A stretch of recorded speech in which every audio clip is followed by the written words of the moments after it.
UFC 325 Alexander Volkanovski versus Diego Lopez 2 just wrapped up last night. I'm going to tell you what I remember from this fight card, and I think I did pretty well on the predictions. I'm going to break it down, the results, and I'll start with... So, I didn't see this fight, got the pick wrong, unfortunately, and I got this pick wrong as well, but let me just say, when I saw the finish, I barely even saw the fight, but except for the finishing sequence, and all I can say is that was a thunderous head kick from Nakamura. Sebastian just got slammed with a head kick and fell down he was fading away, the way he was falling down a little bit slowly, I guess, as he was getting knocked out. But it was a thunderous finish, and it was pretty exciting to start off the card. Yeah, good stuff from Nakamura. And I'm pretty sure this was a road to the UFC fight, road to the UFC finale, along with this one.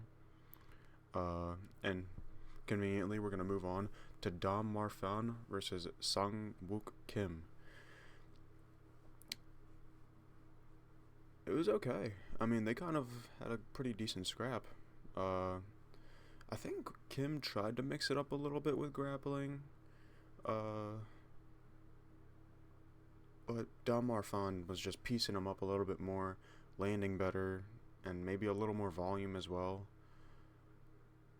Yeah, Sangwook Kim, unfortunately, just took a lot of damaging strikes throughout this fight, and I think it was a little bit more, and it gave Dom Marfan the win.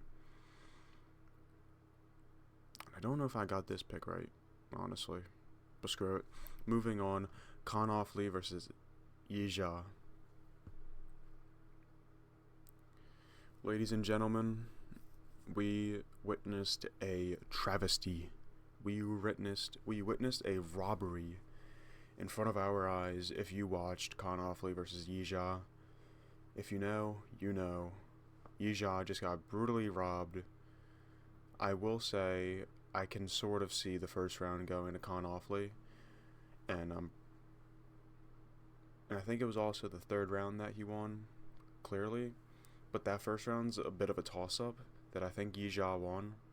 And also, Yizha was absolutely killing him in that second round. Yizha was putting on some insane paws on Kaan Ofli in the second round. Not enough to get a 10-8 because Kaan Ofli... Well, actually, hold on, let me correct myself. That probably was enough to be a 10-8. I need to go back and watch these fights, especially this one. But Kaan Ofli, I think he lost this fight. I think it was an insane thing for 2 out of the 3 judges to give it 29-28 Kaan Ofli, and 1 to give it a tie. I can sort of... there's an argument for that first round going to Kaan Ofli. I don't think this was the worst robbery ever, but I think this was a robbery.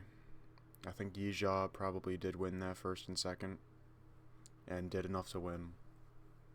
Kaan Ofli should have lost this fight, but I think the Australian judges wanted to give it to him.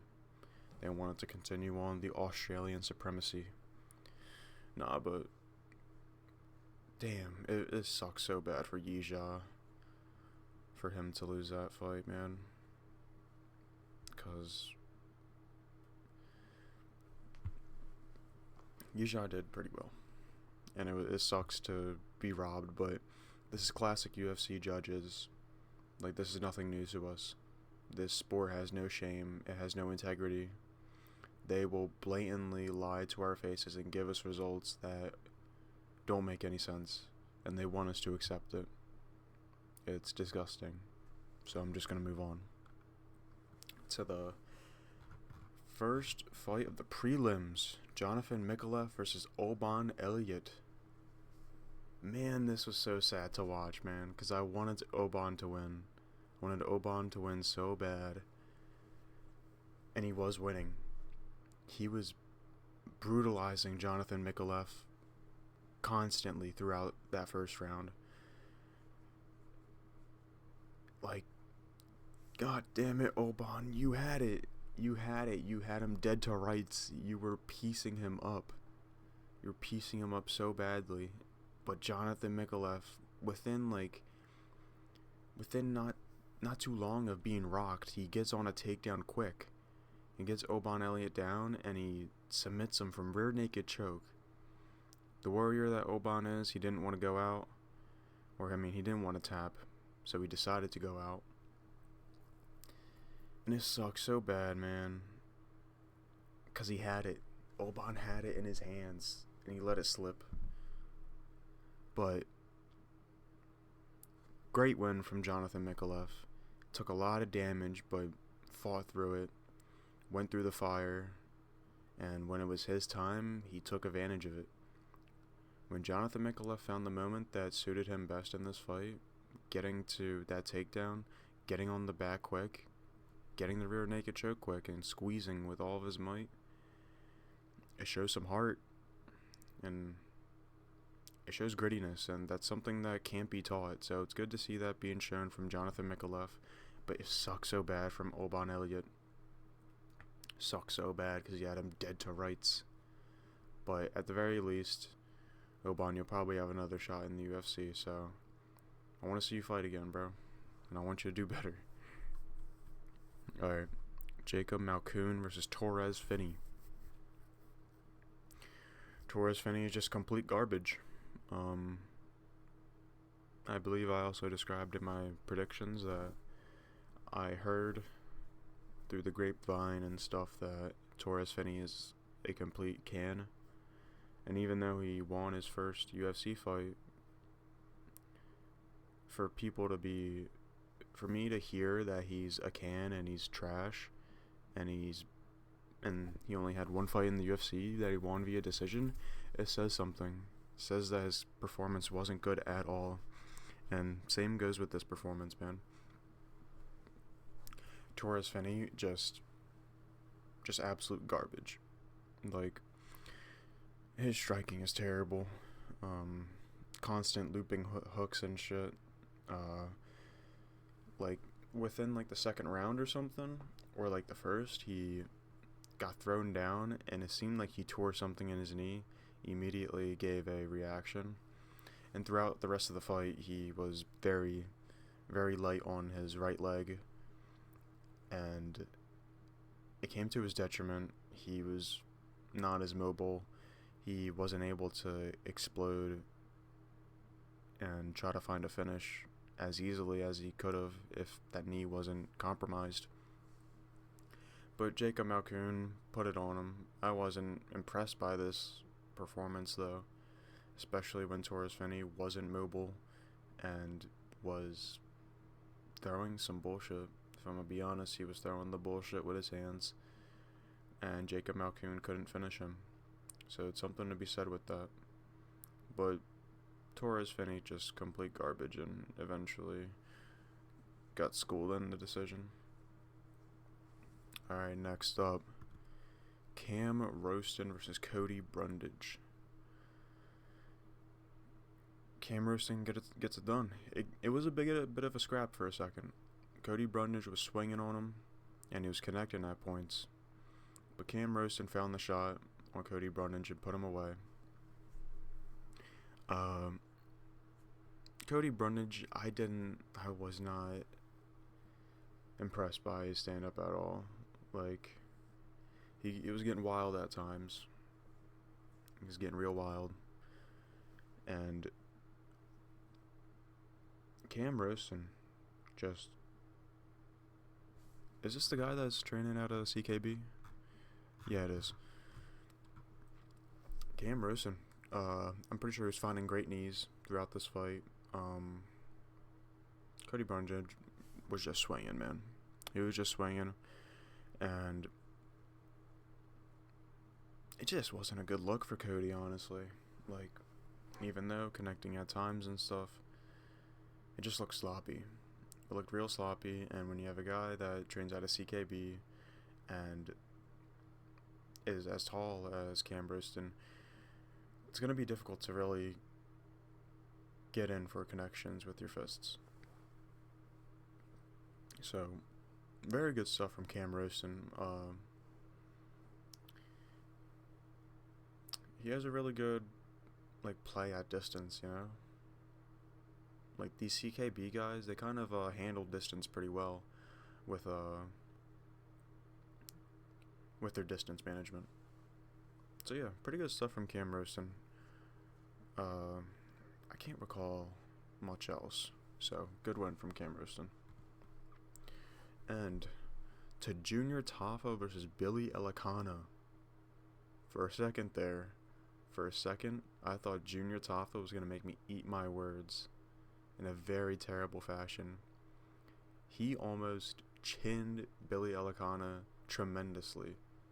He hit a crazy, I forget what the punch was, but he folded Billy Elekana for a second. Like, it looked like it was about to be a flat line, the way that Billy Elekana buckled and fell. But credit to Billy Elekana, he has a chin on him, man. I mean, he got dropped, so maybe it's not all that good, but he stayed with it. Immediately after getting basically folded up like a lawn chair, he stands right back up, gets his wits about him, and went right back to it. He didn't seem like too overly wobbly or anything, and he really stayed with it. Junior Tafa, his cut down to light heavyweight, I was actually kind of impressed with, honestly. Like, at heavyweight, he just looks like another blob, but at light heavyweight, he was pretty slim. Like, really slimmed down, and his hands weren't that bad. He obviously still carried power with him, and I think that's something that he can really benefit from in the light heavyweight division. But it still stands that Junior Tafa's ground game is absolute dog shit, and Billy Elekana exposed that. He got right to a takedown.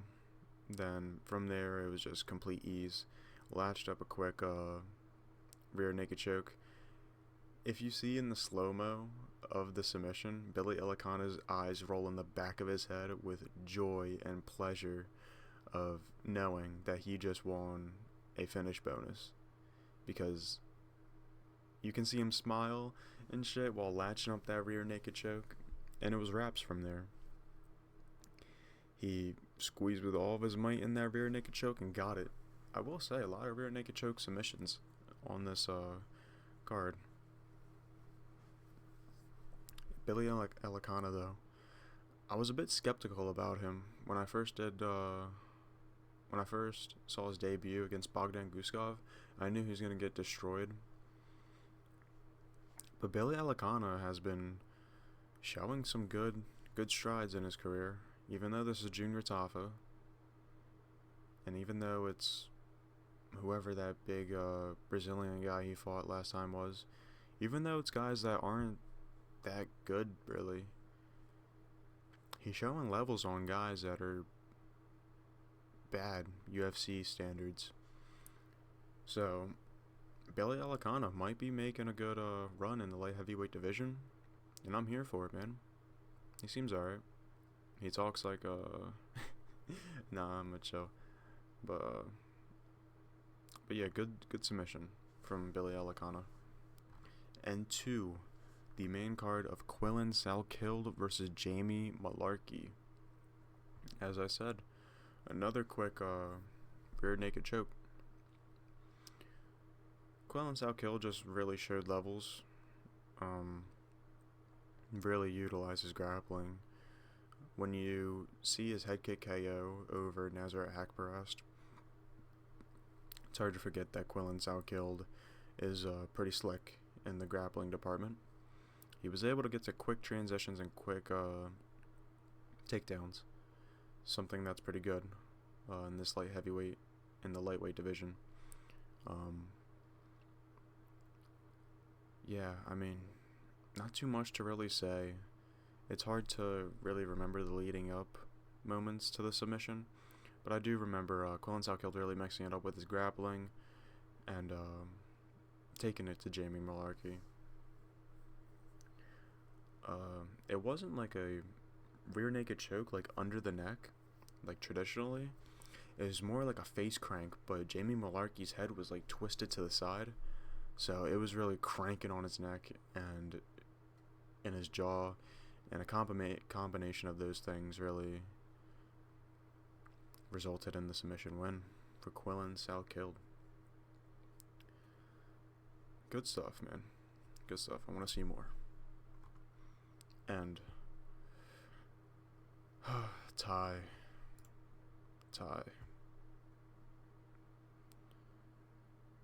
Tallison Teixeira schools Tuivasa over a 3-round decision that I could see. I read that shit like a book. Tai isn't good. Unfortunately, Tai is not a good fighter. People have to accept that. He is now the Tony Ferguson of the heavyweight division.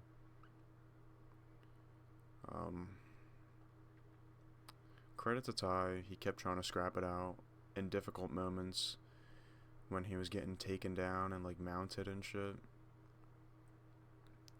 He was still fighting, and I give him credit for that, but big midi hooks isn't enough, man. You gotta do something else. He had moments of getting Tallison Teixeira in danger, but they were few and far between, man.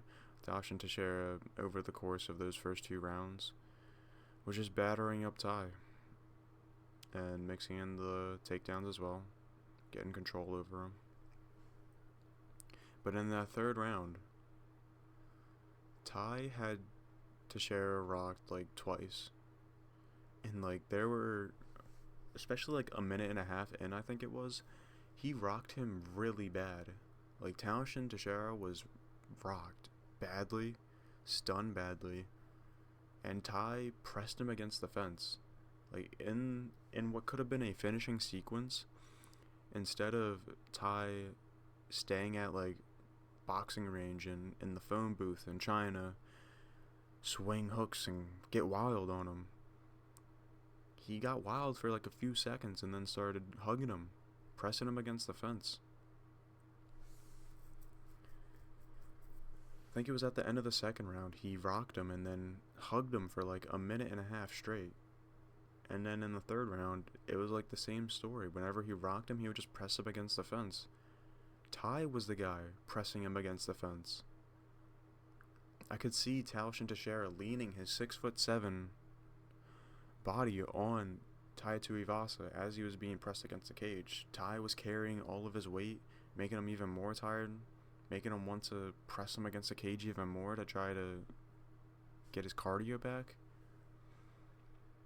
But if Tai separated in those moments and started wailing on him, like maybe we would have saw KO. I really think that Tai threw away this fight, man. Like, he didn't want to win this fight at the end. He may have thought in his head that he wanted to win, but he didn't act on it. He didn't make any sort of actions to put himself in a position to win. And I can't feel bad about that, bro. I like Tai. You know? But God, bro, you gotta give effort. You gotta give effort in your fights to finish. Not press him against the cage when you're a brawler, dude. It sucks, man. But I don't know, it's not even a good performance from either of them, because Teixeira, I mean, he was pretty good for those first 2 rounds, but when you're getting rocked over the place, like, a good bit from Tai, how good really are you? But yeah. To the feature fight. Mauricio Ruffy versus Rafael Fiziev. I thought Fiziev was gonna fraud check him. I thought Fiziev was gonna show him something, man. Not talking about Yuri. Oh, bro. Alright, well, it was pretty slow. Like, not too much output throughout this fight. It was more of like a striking chess match. And I thought it was going to be like some brawl. But I could see, I could have seen this outcome of like a tit for tat chess match that led to a finish. And boy, a finish it was. Ruffy just handled Fiziev. Yeah, it looked alright at first. They were trading leg kicks and stuff, and Fiziev was being an explosive guy, weaving out the way of like kicks and shit. It seemed like Ruffy was going to like, well, it seemed like Fiziev was going to like get himself into the groove and be able to like have a striking masterclass, but Ruffy, he was just too fast for him. Ruffy just caught him with a huge right hand. It spun Fiziev around, and from there it was just the finishing sequence, man.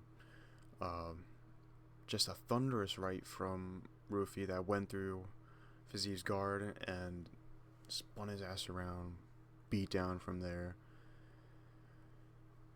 It's tough. It is tough from Fiziev, because we thought of this guy as the true marauder, as the true like Thai style, but he's like a Viking from like Central Asia in the mountains. Like, he's talking to Ruffy at the face-offs like, I'm Rafael Fiziev, I'm gonna put hands on you. But I mean, Ruffy is a magnificent striker. He really finds the opportunities on his opponents, and it was a delight. It was a delight to see it. Even though it was slow at first, I was happy with this. You know, I feel bad for Fiziev though. He seems pretty cool. But to Ruffy, now you're looking at, you know, towards the top 10. Pretty sure Fiziev was just outside the top 10 or maybe lower top 10. If you're Ruffy, man, you're not in a bad spot, especially after the Benoit defeat. Speaking of Benoit Saint-Denis versus Dan Hooker. God damn it, Dan. God damn it. It's just the same story with Dan, bro. It's just the same story with Dan. He looked good at one point. He was damaging with those body kicks, man. When he was throwing them, I could see Benoit just straight face, but he was just a little bit more hunched over, a little bit slower after those kicks. I feel like Dan could have capitalized on that more. But instead, Benoit takes him down and just ground and pound TKOs him. It's Dan's weakness, bro. You take him down, and you can just beat him up. Benoit, though, I mean, good performance. Good performance. I do think, though, I do still think Benoit will never become champion or maybe even make like top level of lightweight division, because I think his record's going to be inflated. It's going to be him beating Dan Hooker, Matt Frivola,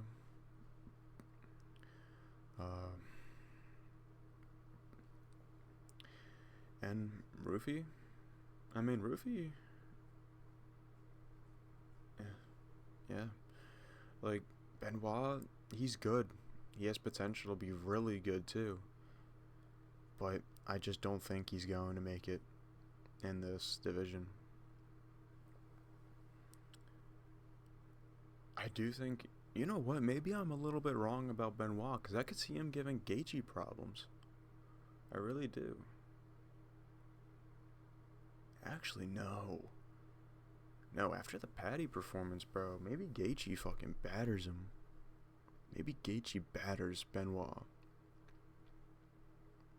But enough about that. Benoit was a good performance. Ground and pound TKO. You stuck to the game plan well.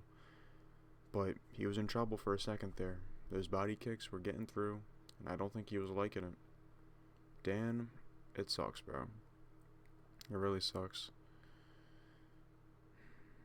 He knows he's not going to make it, but he wants to scrap. I love that. And it's unfortunate that what should have been a good scrap got turned into him getting ground and pound TKO'd.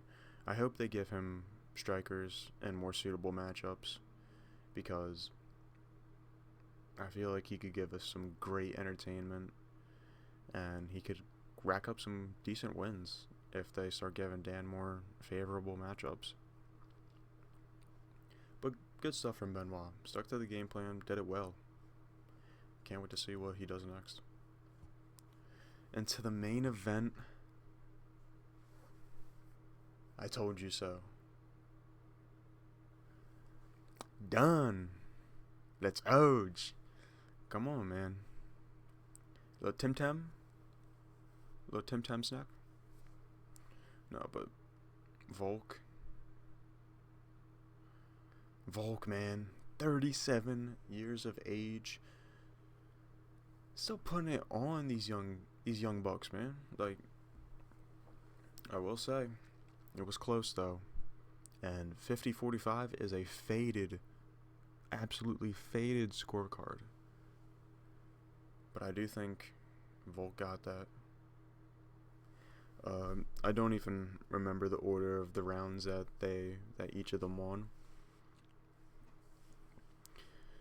Oh yeah. So basically throughout the fight, it was the same story. Volk landing great leg kicks, landing great punches, stinging Diego with some crazy hooks, some good jabs at times. Man, Volk really put that mustard on him. Good hands from Volk. Good exits, good entries from Volk. We saw a little bit more of a patient Volk in this fight, which clearly benefited him, because when you dive yourself into the chaos with Diego Lopez, you get bad outcomes. So I understand the fight style that Volk really took to it. It wasn't the most exciting fight, if I'm gonna be honest. But people like Guru are really much downplaying the excitement of this fight. I understand it wasn't that exciting, but to say it's one of the worst title fights of recent time? Are you serious, bro? We watched Chimaev versus DDP. We watched Islam versus JDM. Like, what are you talking about? Volk was stunning Diego at times. And at one point, Diego hit Volk with a short hook, a short right hook while he was going in, dropped Volk. I thought that was a slip at first, but after seeing that on the camera, I got nervous for Volk. After seeing that, I got nervous. And if anyone ever noticed, in that corner, when Volk came back after getting knocked down, Volk was like, "What happened?" And his corner was like, "You slipped." He was like, "You slipped and that's it." Which, I mean, does well for the mentality, bro. I'm glad they didn't tell him it was like a flash knockdown or something. But Volk, man. Like, regardless what you think about the fight and stuff, this guy's 37 years old, has been dominating the UFC for like nearly a decade. Like, when did he become champ? like before COVID. Yeah, he beat Holloway for the belt like 2018, 2019, I think. Alexander Volkanovski has insane longevity, and that's something that's going to be so downplayed. And since this fight's over and Volk won, I don't know if I even liked Diego getting this rematch. He beat Gene Silva, which aged really well because he beat Arnold Allen. But I don't know, man. I would have liked to see Volk get a fresh new opponent. We already saw him beat Diego. Why not Moavzar or Lerone Murphy? They're going to be fighting, though, so... And Volk entertained the idea of him fighting the winner of that, so I would definitely like to see that. But I don't know if Diego should have even deserved this. Honestly. You beat Gene Silva when he was getting chaotic and you spinning elbowed him. Okay. That's it, though. Now Volk beat him twice. Does that truly, like, add a lot onto his resume? I think so. A little. Like, but this is the thing. When you give these contenders, like, immediate rematches after, like, one fight win, and they lose again, now what? Like, Volk's resume is filled with, like, rematches and shit. And I don't want that. I want him to get fresh matchups so he can continue to build a amazing legacy. He does. And this rematch does add on to it, but I can't help but think that we could have had a little bit more for Volk's resume if it was Lerone Murphy or Moavzar. And I know Aaron Pico isn't the same win as Gene Silva, but styles make fights, and Diego's style clearly just doesn't really work against Volk. I was 100% right, though. Volk's IQ is tremendous. Volk has an amazing fight IQ, and he is the greatest featherweight of all time, and he showed that. Man, amazing stuff from Volk. And that's it. I don't know when our next UFC event's going to be, but having back-to-back pay-per-view events or back-to-back numbered events, amazing. I enjoyed it very much. The UFC is back. We are back in full form, and I want to see more excitement.